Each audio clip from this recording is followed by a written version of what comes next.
जब कभी आपने किसी ऐसे कॉन्फिडेंट पब्लिक स्पीकर को सुना होगा जिसने ऑडियंस का ध्यान अपनी तरफ खींच लिया हो और जिसे बहुत सारा अप्रिसिएशन और तालियां भी मिली हो, तब आपने भी उसे अपना आइडियल समझ लिया होगा, क्योंकि आपने तो यही चाहते हैं कि बिना डरे बिना घबराए आप पूरे कॉन्फिडेंस के साथ लोगों के सामने स्टेज पर खड़े हो सके और अपनी बातों से उन पर पॉजिटिव इन्फ्लुएंस डाले, उनसे इंटरैक्ट करे और उन्हें अपनी प्रेजेंटेशन से इम्प्रेस कर सके।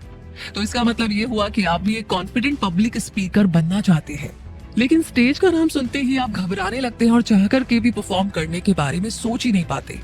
अगर ऐसा है तो आज का ये वीडियो आपकी बहुत हेल्प करने वाला है, क्योंकि इस वीडियो में हम आज आपको बताने वाले हैं ऐसे 10 सिंपल और इफेक्टिव टिप्स के बारे में जिन्हें फॉलो करके आप एक कॉन्फिडेंट पब्लिक स्पीकर बन सकते हैं। तो तैयारी शुरू कर दीजिए, ये टिप्स आपकी जिंदगी बदल सकते हैं, इसलिए इन्हें जरूर देखिए। टिप नंबर 1 है, नर्वस होना नॉर्मल है, इसे एक्सेप्ट कीजिए। अगर आपको लगता है कि स्टेज पर पहुंचने के बाद सिर्फ आप ही के दिल की धड़कन बढ़ जाती है या हाथ पांव कांपने लगते हैं, तो ऐसा बिल्कुल नहीं है।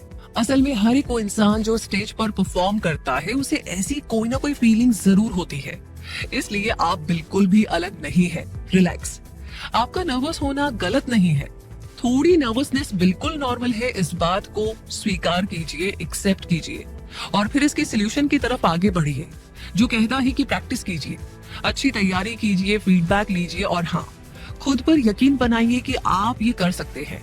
ऐसा करके आप अपनी नर्वसनेस को कम कर पाएंगे। टिप नंबर 2, फियर का रूट कॉज क्या है पता लगाइए।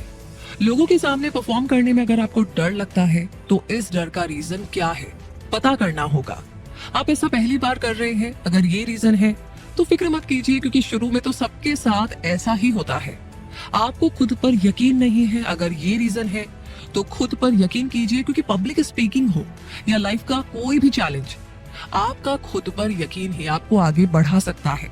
और इसके लिए आप खुद से पॉजिटिव सेल्फ टॉक शुरू कीजिए, ताकि खुद से आपका रिश्ता और बेहतर बन सके। और अगर आपको जज किए जाने का डर है, क्रिटिसिज्म का डर है, तो सबसे पहले खुद को जज करना और क्रिटिसाइज करना बंद कीजिए। खुद की कोशिश और खुद के इरादों को सराहिए, मेहनत कीजिए ताकि आप ज्यादा अच्छी कोशिश और ज्यादा अच्छी परफॉर्मेंस दे सके और आपको मिलने वाली फीडबैक आपको इंस्पायर करने वाले ही मिले। टिप नंबर 3 है, प्रैक्टिस कीजिए। पब्लिक स्पीकिंग के लिए खुद पर यकीन करना आपने शुरू कर दिया है तो बहुत अच्छी बात है, तो फिर अब आगे आपको प्रैक्टिस की जरूरत होगी। अपनी स्पीच या प्रेजेंटेशन को अच्छी तरह तैयार कीजिए और उसे बहुत बार रिहर्स करें। प्रैक्टिस करते रहिए ताकि गलतियां कम से कम हो और अच्छी तैयारी आपके कॉन्फिडेंस को बूस्ट करे और एंजाइटी को कम कर दे। टिप नंबर 4, अपनी ऑडियंस के बारे में जानिए। प्रैक्टिस करने की आदत आपको बहुत हेल्प करेगी, लेकिन अगर साथ में आप ये भी ध्यान रख ले कि आपकी ऑडियंस कौन है, तो आपका मैसेज और भी ज्यादा इफेक्टिव तरीके से उन तक पहुंचेगा और आप भी ज्यादा कॉन्फिडेंट रह पाएंगे। इसलिए परफॉर्मेंस की तैयारी से पहले ये जरूर जानिए कि कौन सी एज ग्रुप, कौन से एजुकेशन लेवल वाले लोग आपकी ऑडियंस होने वाले हैं, उनके इंटरेस्ट और एक्सपेक्टेशंस क्या है, ये जानिए ताकि आप उनके इंटरेस्ट के अकॉर्डिंग अपने वर्ड्स, इंफॉर्मेशन लेवल और मोटिवेशनल स्टेटमेंट को चूज कर सके और इम्प्रेसिव परफॉर्मेंस दे सके। टिप नंबर 5 है, अपने कंटेंट को इफेक्टिव तरीके से ऑर्गेनाइज कीजिए। बहुत बार हमें लगता है कि इफेक्टिव पब्लिक स्पीकिंग के लिए कॉन्फिडेंस ही काफी होगा, लेकिन नहीं। कॉन्फिडेंस के साथ साथ आपका कंटेंट भी दमदार होना जरूरी होता है और ये दोनों मिलकर के ही बनाते हैं एक इम्प्रेसिव पब्लिक स्पीकर। इसलिए अपने कंटेंट को क्लियर और इफेक्टिव तरीके से ऑर्गेनाइज कीजिए। उस टॉपिक के general purpose, specific purpose, central idea, main points सब कुछ लिखिए और उसी के अकॉर्डिंग प्रेजेंट कीजिए।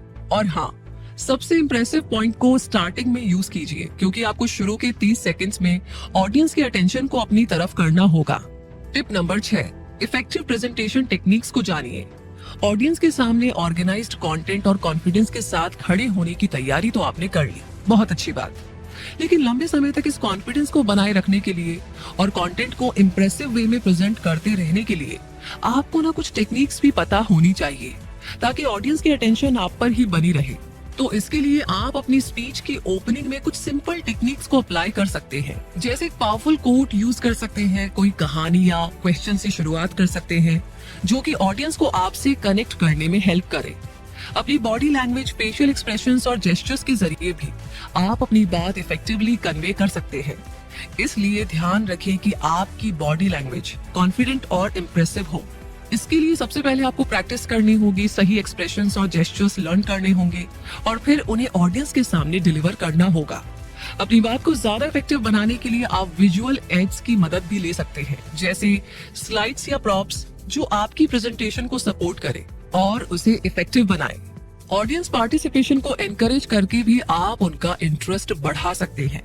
इन सिंपल टेक्निक्स को अपना करके आप पब्लिक स्पीकिंग के इस चैलेंज को बहुत ही इजी और कंफर्टेबल बना सकते हैं और अपने लिए तालियां बजती हुई भी सुन सकते हैं। सच में ऐसा हो सकता है, बस आप फॉलो करते जाइए, आगे बढ़ते रहिए। वैसे हम भी आगे बढ़ेंगे टिप नंबर 7 की ओर, जो कहती है डीप ब्रीदिंग कीजिए, यानी कि गहरी सांसें लीजिए। पब्लिक स्पीकिंग के लिए तैयारी और प्रैक्टिस कर लेने के बाद आपको खुद पर यकीन तो जरूर हो जाएगा, लेकिन फिर भी हो सकता है कि आप थोड़ा नर्वस महसूस करें। तो ऐसे में बेहतर होगा कि आप खुद को शांत करने के लिए गहरी सांसें लें। स्लो और गहरी सांसें आपकी बॉडी और माइंड को एकदम रिलैक्स कर देंगी और उसके बाद आप एक शानदार परफॉर्मेंस देने के लिए तैयार हो जाएंगे। इसलिए कभी भी हड़बड़ी में स्टेज पर ना जाएं। गहरी सांसें यानी कि डीप ब्रीदिंग के जरिए खुद को रिलैक्स करें, खुद से पॉजिटिव सेल्फ टॉक करें और फिर उसके बाद परफॉर्म करें। टिप नंबर 8, विजुअलाइज कीजिए। अपनी तरफ से पूरी तैयारी करने के साथ साथ अगर आप खुद को एक सक्सेसफुल स्पीच डिलीवर करते हुए इमेजिन भी करेंगे तो आपका कॉन्फिडेंस बढ़ेगा, आप खुद पर ज्यादा यकीन करने लगेंगे, आपकी एंजाइटी कम होने लगेगी और आपके माइंडसेट में बहुत से पॉजिटिव चेंजेस होने लगेंगे जो आपको एक सक्सेसफुल पब्लिक स्पीकर बनने की तरफ आगे बढ़ाएंगे। इससे आपको बहुत हेल्प मिलेगी, इसलिए खुद को एक सक्सेसफुल पब्लिक स्पीकर के रूप में विजुअलाइज करना शुरू कर दीजिए। टिप नंबर 9, पैशनेट बने रहिए। आपकी पहली परफॉर्मेंस से लेकर आगे आने वाली हर परफॉर्मेंस के लिए पैशनेट बने रहिए। याद रखिए कि आप अपने सपने को हकीकत बना चुके हैं, आप एक सक्सेसफुल पब्लिक स्पीकर बन चुके हैं या उस ट्रैक पर तेजी से आगे बढ़ रहे हैं। इसलिए अपने पैशन को बनाए रखिए ताकि आप आगे और ज्यादा बेहतर परफॉर्म कर सके, क्योंकि ये पैशन ही होता है जो हमें कंफर्ट जोन से बाहर निकालता है और सक्सेस की तरफ बढ़ाता है। इसलिए हमेशा पैशनेट बने रहिए। टिप नंबर 10 है लगातार सुधार करते रहिए। हर एक प्रेजेंटेशन या स्पीच के बाद ऐसे ट्रस्टेड लोगों से फीडबैक जरूर लीजिए जो आपको आगे बढ़ाने का इरादा रखते हो। कंस्ट्रक्टिव क्रिटिसिज्म को अपनाइए क्योंकि वो आपको सुधार की तरफ, इंप्रूवमेंट की तरफ ले जाएगा। इफेक्टिव प्रैक्टिस हैबिट डेवलप करने के लिए पब्लिक स्पीकिंग ग्रुप्स को आप ज्वाइन कर लीजिए जहां आपको ग्रोथ और लर्निंग अपॉर्चुनिटीज मिल सके और इस तरह बन जाइए पब्लिक स्पीकिंग के मास्टर। इन 10 टिप्स को फॉलो करके जो है नर्वसनेस नॉर्मल है, इसे एक्सेप्ट कीजिए, फियर का असली रीजन पता कीजिए, प्रैक्टिस कीजिए, अपनी ऑडियंस के बारे में जानिए, कंटेंट को इफेक्टिव तरीके से ऑर्गेनाइज कीजिए, इफेक्टिव प्रेजेंटेशन टेक्निक्स अपनाइए, डीप ब्रीदिंग कीजिए, विजुअलाइज कीजिए, पैशनेट बने रहिए और लगातार सुधार करते रहिए। वैसे ये तो आप भी समझते होंगे कि किसी भी चीज में मास्टरी हासिल करने के लिए एफर्ट्स करने होते हैं, डेडिकेशन शो करना होता है, पैशनेट बने रहना होता है और खुद में लगातार सुधार करते रहने के लिए तैयार भी रहना होता है। बस ऐसा ही पब्लिक स्पीकिंग के साथ होता है। ये तुरंत नहीं आ सकती, लेकिन अगर सही तरीके से प्रैक्टिस की जाए तो इसे अचीव करना हर किसी के लिए पॉसिबल है।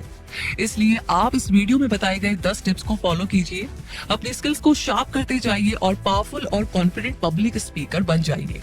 हमें यकीन है कि आप ये कर सकते हैं, इसलिए आप भी खुद पर यकीन रखें, तैयारी करें, प्रैक्टिस करें और परफॉर्म करें, क्योंकि कोई भी ये सारी स्किल्स लेकर के पैदा नहीं होता है। हाँ, किसी के पास थोड़ा ज्यादा थोड़ा कम होता है, लेकिन हम इन चीजों पर काम कर सकते हैं। All the best. तो इसी के साथ ये वीडियो यहीं पर खत्म होता है, लेकिन कमेंट सेक्शन में जरा ये बताइए कि आपने अपने ऊपर किस टिप के थ्रू काम किया है या कोई नई टिप या नया एक्सपीरियंस आप शेयर करना चाहते हैं तो हमें जरूर बताएं।